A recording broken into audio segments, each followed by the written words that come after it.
Welcome to the next session, pass and resume queue.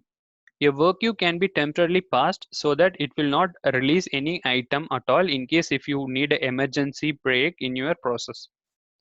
A resume function reactivates the passed queue. So how to activate or how to make the process queue, which is going to be in past stage or resume stages, that just go to queue management in control tab and select the queue which is on the top section, and right click on that. You will have option as pass queue and resume queue. You can use as a bulk queue, lot of queues as well. Just right click and use select all option and then choose pass queue, so that it will pause temporarily. Then unless until you bring back it to resume stage, it will remain in the same state. So what does this pass queue is going to do is like it's going to give your get next item as nothing, which means like it is going to make your get next item empty, so that you will not have any item lost due to some temporary loss. So multiple work queues can be passed by highlighting all the queues as you wish to pass. So that is how we are going to perform pass and resume action. So coming up next, I'm going to show you how to do that and which is the place where we are going to perform pass and resume queues in Blue Prism.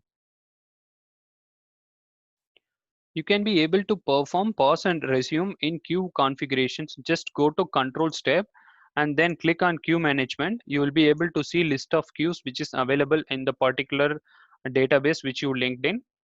And now in this first section in the queue management, you will be able to see all the queues.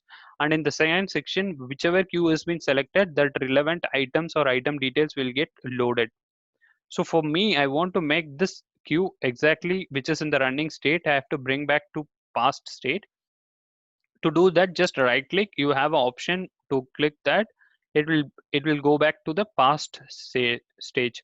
So now it will be in the past stage. The status is past. If you want to bring again back to running stage, you just go here and click resume so that it will be back again to running stage.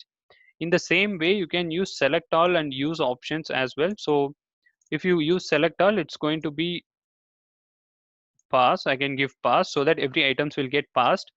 And you can again use select all option to bring back, sorry, you can bring back to running stage.